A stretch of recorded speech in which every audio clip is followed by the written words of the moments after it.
नमस्कार दोस्तों, स्वागत है आपका अपना यूट्यूब चैनल जेके मैट्रिक पर। और जो है आज आप लोगों को मैं जो है मैथमेटिक्स में एडवांस मैथ है, एडवांस मैथ में एक चैप्टर है ट्रिग्नोमेट्री, जिसे हिंदी में त्रिकोणमिति कहते हैं। ये चैप्टर आज आप लोगों में बताने जा रहा हूँ। तो जो विद्यार्थी इन सारे क्वेश्चनों से ट्रिग्नोमेट्री क्वेश्चन नहीं बन पाते हैं तो वो आप अपना जो है टेंशन छोड़ दें। हाँ, उनसे क्वेश्चन अब ट्रिग्नोमेट्री का बनना शुरू हो जाएगा, मतलब वो ट्रिग्नोमेट्री क्वेश्चन अब वो लगा लेंगे। तो करना क्या है आपको, पहली चीज़ कि आप जहाँ भी बैठे हैं एक कॉपी लीजिए या आप एक नोटबुक लीजिए और एक पेन लीजिए और आज की कहानी शुरू करते हैं। और कहानी आज की ये है कि आज हमें पढ़ना है क्या, ट्रिग्नोमेट्री। ट्रिग्नोमेट्री मतलब हमें पढ़ना है त्रिकोणमिति। और त्रिकोणमिति के बारे में तो पहले अगर आप जानना चाहेंगे तो बहुत भंडार है, क्योंकि कक्षा 9th में 10th में 11th 12th पूरा ट्रिग्नोमेट्री भरा हुआ है। लेकिन हमें वो ट्रिग्नोमेट्री पढ़ना है जो हमारे पेपर में क्वेश्चन आते हैं, और उसे पढ़ना है जिससे मतलब कि हमें ज़्यादा फार्मूले, वही फार्मूला याद करना है जिससे क्वेश्चन बनता है। फालतू क्वेश्चन या फालतू फार्मूला याद करने से कोई बहादुरी नहीं है। देखिए होता क्या है कि पढ़ाई दो प्रकार की होती है। एक पढ़ाई होती है कि एक विद्यार्थी साल 2 साल 3 साल 4 साल 5 साल 6 साल 10 साल से लगा हुआ है, सफलता नहीं मिल रही है।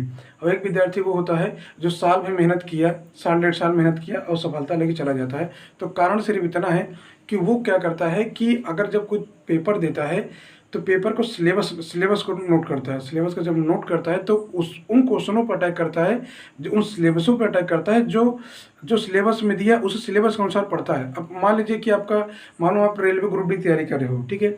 अब रेलवे ग्रुप डी की तैयारी कर रहे हो, आपको मालूम है कि रेलवे ग्रुप डी में ट्रिग्नोमेट्री है, ठीक है। ट्रिग्नोमेट्री एडवांस मैथ भी है, अर्थमेटिक्स भी है, बहुत सारे चैप्टर हैं, ठीक है। अब वो आप तैयारी जो है कर रहे हो। अब चलिए ठीक है, अब फिजिक्स केमिस्ट्री बायोलॉजी की तैयारी कर रहे हो। आपको मालूम है कि ग्रुप डी में जो फिजिक्स केमिस्ट्री बायोलॉजी का जो लेवल है वो 9th और 10th का है, और आप पढ़ रहे हो इंटर की फिजिक्स केमिस्ट्री बायोलॉजी। तो आप गलत डायरेक्शन में जा रहे हैं ना। तो गलत डायरेक्शन में जाना ठीक नहीं है। आप सिलेबस को नोट कीजिए और कक्षा 9th या 10th की बुक या एनसीईआरटी की बुक को आप अध्ययन कीजिए, तो आपके पेपर में वो सारे क्वेश्चन आपको मिलेंगे। आप जो है क्या कहते हैं आप ग्रुप डी की तैयारी कर रहे हैं, 9th 10th की मैथ लगानी चाहिए और लगा रहे हो इंटर की मैथ, तो ये तो आपका गलत डायरेक्शन हो गया ना। तो आपको जो सफलता पाने में थोड़ा सी आपको देरी हो जाएगी। तो फिलहाल ये इतनी जानकारी तो आप लोगों को मालूम ही है, जैसे सिलेबस है उसी अनुसार हमें तैयारी करना चाहिए। तो आज आते हैं क्वेश्चन पे, ज़्यादा टाइम इन्वेस्ट ना करते हुए आते हैं हम लोग टॉपिक पे। तो टॉपिक आपके आज है त्रिकोणमिति, जिसे हिंदी में कहते हैं ट्रिग्नोमेट्री। त्रिकोणमिति हिंदी में, ट्रिग्नोमेट्री इंग्लिश में।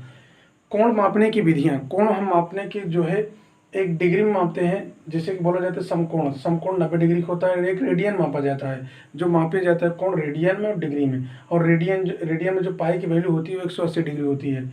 और आपको मालूम है कि ये जो त्रिभुज आपको बताया हूँ, ये जो लंबी लंबी है इसे बोलते हैं लंब। जो लेटी है इसे आधार, ये आपका है कर्ण। और ये sine theta, cos theta, tan theta, cot theta, sec theta, cosec theta आप लोग कक्षा 9th और 10th में बहुत अच्छी तरह पढ़े होंगे। आज मैं वही रिवीजन करा रहा हूँ। साइन थीटा बराबर लंब बटा कर्ण, कॉस थीटा बराबर आधार बटा कर्ण, टाइन थीटा बराबर लंब बटा आधार, कॉट थीटा बराबर आधार बटा लंब, सेक थीटा बराबर कर्ण बटा आधार, कॉसेक थीटा बराबर कर्ण बटा आधार।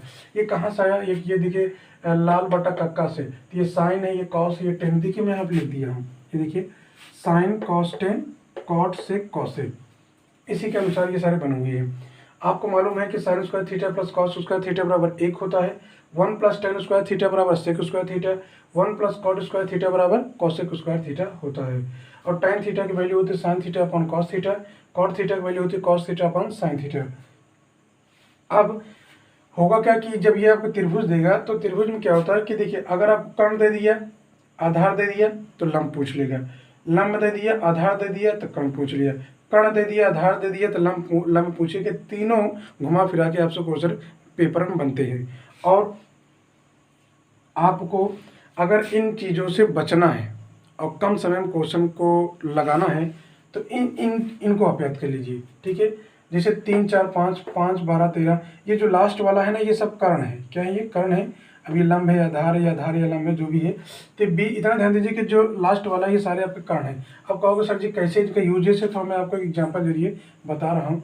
जैसे मान लीजिए कि ये कोई त्रिभुज है, ठीक है दोस्तों। ये 5 क्या हमने बताया, कर्ण है। लंब दिया है आपको मान लीजिए 3, आधार दिया है 4। अब होगा क्या कि ये तो 5 है। मान लीजिए आपको ये नहीं पता है, कर्ण आपको नहीं पता है, तो कैसे ज्ञात करेंगे? कर्ण का वर्ग बराबर लंब का वर्ग प्लस आधार के स्क्वायर। लंब दिया है 3, तो 3 का वर्ग हो गया 9, आधार दिया 4, 4 का वर्ग 16, 16 9 कितना हो गया 25। तो कर्ण का स्क्वायर बराबर 25, तो कर्ण बराबर कितना आ जाएगा? कर्ण के स्क्वायर, तो यहाँ 5 के स्क्वायर, ये स्क्वायर स्क्वायर कट गया, तो कर्ण बराबर कितना आ गया? 5 आ गया। तो ये आपका यहाँ 5 आ गया। लेकिन यहाँ देखिए डायरेक्ट आपको यहाँ 5 दे रखा है। तो ये सारी चीज़ें मैंने जो है सब मान निकाल के तो ये मैंने लिख दिया है, इससे आपका समय एग्जाम में बचेगा। अब देखिए इतनी चीज़ हम लोग जान लिए। अब है क्या कि इसमें थोड़ा सा ये भी आप जान लीजिए कि जैसे कि ये वैल्यू याद कर लीजिए। अब वैल्यू याद कैसे किया जाए उसे मैं आपको बता दे रहा हूँ। या अगर आपको साइन की वैल्यू याद है, जैसे साइन जीरो का वैल्यू 0 होता है, साइन 30 के वैल्यू 1/2 होता है, साइन 45 के वैल्यू 1/√2 होता है, साइन 60 के वैल्यू √3/2 होता है, और साइन 60 की वैल्यू 1 होती है। तो ध्यान दीजिए ये आपका साइन 0 की वैल्यू 0, साइन 30 की वैल्यू 1/2, 45 को 1/√2, 60 का है √3/2, 90 का है 1। कहोगे सर इनका यूज कहाँ है? तो अब यूज ही है इनका जितने भी आपको मैं ट्रिग्नोमेट्री आपको पढ़ाने जा रहा हूँ, इनका बहुत ही भरपूर मात्रा में यूजेस है। ठीक है। अब कुछ विद्यार्थी थोड़ा समझ लें कि इनको लगाने के लिए, अब आपको साइन की याद है, कॉस का नहीं याद है, तो इसलिए इसको पलट दो। ये कॉस को इधर ला दो, देखिए 1 हो गया, √3/2 हो गया, ये इसी रहेगा, इसको यहाँ लिख दीजिए, इसको यहाँ लिख दीजिए। ठीक है, ये तो आपको निकल आया। अब कहोगे सर जी ये टाइम के कैसे याद करें? तो टाइम बराबर देखिए यहाँ यह बता, टाइम थीटा बराबर होता है, समझिए टाइम थीटा बराबर होता है टाइम, चलिए मैं यहाँ नहीं लिख रहा हूँ, चलिए मैं यहाँ लिख दे रहा हूँ, समझिएगा। टाइम थीटा बराबर होता है sine theta upon cos theta. क्या होता है? Sine theta upon cos theta. अगर आपसे पूछे कि टाइम 0 की वैल्यू क्या होती है, तो साइन पहले, फिर साइन 0 की वैल्यू देखिए, साइन 0 की वैल्यू क्या दिया है? 0 दिया है। कॉस थीटा की वैल्यू क्या दिया है? कॉस थीटा की वैल्यू 1 दिया है। और जब 1 से भाग देंगे तो आएगा क्या? 1 से भाग देंगे तो यहाँ 1 से अगर भाग देंगे तो क्या आ जाएगा? 0 आ जाएगा। इसमें थोड़ा ध्यान दीजिएगा, अगर हम 1 को 0 में भाग देंगे 0 आएगा, अगर आपको 1 को हम 0 से भाग देंगे तो इन्फिनिटिव या अनंत आएगा। इसको आप ध्यान दीजिएगा, अपरिभाषित। तो इसी तरह आप जब इसमें भाग देंगे तो देखिए अगर आपका टाइम 30 की वैल्यू पूछे तो आप इन्हीं को भाग देंगे। तो जब भाग देंगे ना, तो देखिए मैं आपको भाग दे के दिखा रहा हूँ, समझिए। अगर आप टाइम 30 की वैल्यू निकालना चाहते हैं, किसकी वैल्यू? टाइम 30 की वैल्यू निकालना चाहते हैं, तो 1/2/√3/2 तो लिखेंगे 1/2 गुणित 2/√3। ये कट जाएगा तो क्या आएगा? 1/√3, जो ये आपका लिखा हुआ है। इसी तरह आप 1/√2 को भाग देंगे तो 1 आ जाएगा, √3/2 को भाग देंगे तो 1/2 आ जाएगा, 1 को आप जो है 0 को 1 में भाग देंगे तो आपका अनंत आ जाएगा। इसी तरह आप करके देख लीजिएगा, आपका आएगा। अब कहोगे सर जी कि अब टाइम थीटा का तो चलिए हमें मालूम है, काट कैसे निकाले? टाइम का उल्टा काट होता है, ये पलट दीजिए, ये अनंत यहाँ आ गया, √3 यहाँ आ गया, 1 को इसे नहीं दी, 1/√3 यहाँ आ गया, 0 आपका यहाँ आ गया। ये आपको साइन कॉस टेन कॉट का वैल्यू पता चल गए। अब दिक्कत करेगा सर कि हम सेक को कैसे याद करें? चलिए मैं सेक का भी तरीका बता दे रहा हूँ। सेक का याद करने का तरीका या सेक निकालने का तरीका देख लीजिए। सेक कैसे निकालेंगे? अगर आपको सेक का वैल्यू निकालना है, सेक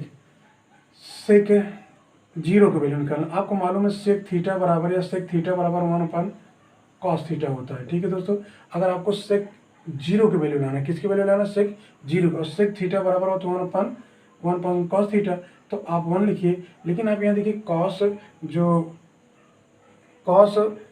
एक की जो वैल्यू है, जो cos यहाँ पे देखिए cos 0 की जो वैल्यू है 1 है, तो यहाँ क्या रखेंगे और 1 काटेंगे तो क्या आएगा? 1। तो आपको सेक 0 की वैल्यू क्या मिल गई? 1 मिल गई। ठीक है दोस्तों, अब इसी तरह आगे देखिए, मैं आगे बता रहा हूँ। ये हो गया आपका सेक, आपको 30 की वैल्यू बता रहा हूँ। किसकी बता रहा हूँ? सेक 30 की अगर वैल्यू निकालना है तो भाई सेक थीटा बराबर क्या होता है? 1/cos थीटा होता है, तो 1 का आप ऐसे रहने दीजिए। अब cos थीटा सेक cos 30 की वैल्यू क्या होता है? √3/2 होता है। ये 2 कहाँ चला जाएगा? ऊपर चला जाएगा, तो 2/√3 आ जाएगा, तो जो कि आपका 2/√3 यहाँ पे मौजूद है। अब कहोगे सर हमें सेक 45 की वैल्यू निकालना है। देखिए सेक 45 वैल्यू कैसे निकालेंगे? सेक 45 की वैल्यू अगर आपको निकालना है तो 1/cos लिख लीजिए। ठीक है दोस्तों, तो 1/cos, और अब यहाँ देखिए cos 45 की वैल्यू कितनी है? तो cos 45 वैल्यू है 1/√3 2। तो ये अंडर रूट कहाँ जाएगा, ऊपर जाएगा, तो आ जाएगा क्या, अंडर रूट 2 ओनली। तो ये आपको मिल गया सेक 45 का वैल्यू 1/√2 अंडर रूट 2 मिल गया। अब कहेंगे सर कि हमें सेक 60 की वैल्यू कैसे निकालें, तो यहाँ पर क्या लिख दीजिए, सेक 60 लिख दीजिए, 1 को ऐसे रहने दीजिए। आप पकड़िए cos 60 की वैल्यू क्या होती है, cos 60 की वैल्यू 1/2 होती है। तो ये 2 ऊपर चला जाएगा, तो यहाँ पर आ जाएगा 2। तो सेक 60 की वैल्यू क्या हो गई आपकी, 2 हो गई। अब कहोगे देखिए अब इसमें 90 की भी निकाल दे रहा हूँ, समझ लीजिए 90 की देख लीजिए। तो 1/cos, तो cos 90 की वैल्यू क्या होती है, 0, और 0 से अगर 1 में भाग देंगे तो क्या आएगा आपका आंसर, अनंत आएगा, जो आपका ये है। जब सेक की वैल्यू पता चल गई तो सेक का अपोजिट कॉसेक होता है। तो आप यहीं पलट दीजिए, ये अनंत यहाँ आ जाएगा, 2 या आपका यहाँ आ गया, अंडर रूट 2 ये आ गया, 2/√3 यहाँ, 1 आपका यहाँ आ गया। ठीक है दोस्तों, तो ये सारे जो क्वेश्चन, ये तो अभी हमने आपको फार्मूला बताया, क्या बताया, फार्मूला बताया। आप जो विद्यार्थी इन फार्मूलों से इनको नहीं मालूम है, इनको पहले देखिए कि इनसे आपके क्वेश्चन बहुत बनने वाले हैं। ये मान के चलिए ग्रुप डी, अगर आपने ट्रिग्नोमेट्री पढ़ लिया तो ग्रुप डी की जो औकात है उससे 10 कदम आगे रहोगे। तो हमने आपको क्या बताया कि इन सारे क्वेश्चनों को पहले आप लोग नोट कर लीजिए। ठीक है दोस्तों, नोट कर लीजिए, तो फिर आप लोग मैं इस पर क्वेश्चन बोलूँ, नोट कीजिए।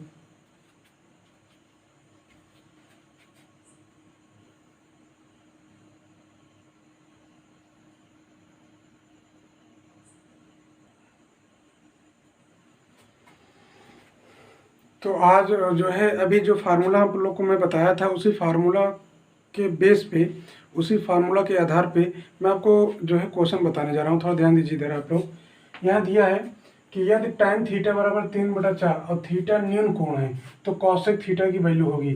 ध्यान दीजिएगा, इसको मैं 2 तरीके से बता दे रहा हूँ। पहला तरीका ये है कि आप देखिए त्रिभुज जा रहा हूँ, तो जैसे दिया tan थीटा बराबर आपका दिया है 3/4। ठीक है दोस्तों, और आपको मालूम है कि लाल बटा कक्का, तो भैया tan है तो tan लंब बटा आधार होगा ना। तो ये हो गया आपका लंब, ये हो गया आधार। लंब कितना है तो आप लिखोगे 3, आधार कितना है 4। इसका मतलब मुझे कर्ण नहीं पता है, तो कर्ण का स्क्वायर बराबर लंब का स्क्वायर प्लस आधार स्क्वायर। तो कर्ण को इसे रहने दीजिए, तो लंब कितना दिया 3, 3 का वर्ग हो गया 9, आधार का 4 चौक 16, और 16 9 हो गया 25, 25 किसका वर्ग है 5 का। तो आप बताओ कर्ण बराबर कितना आ गया 5। कितना मिल गया आपको कर्ण, 5 मिल गया। अब यहाँ पूछा है कॉसेक थीटा का, तो आप लिखो कॉसेक थीटा की वैल्यू निकालना है। तो अब हमें ये बताइए आप कि देखिए लंब ये है आपका sine cos 10, cot sec cosec, तो कर्ण बटा लंब होगा, क्या होगा, कर्ण बटा लंब होगा। तो कर्ण कितना है 5 है, तो 5 लंब कितना है 3, तो आंसर आ गया आपका 5/3। देखिए क्वेश्चन है साइन थीटा बराबर 3/5 है, तो tan theta plus cos theta और cot theta plus cosec theta की वैल्यू पूछ रहा है। अब देखिए अगर आप इसको डायरेक्ट लगाना चाहते हैं तो जैसे कि आपको 3 और 4 दिए, देखिए ये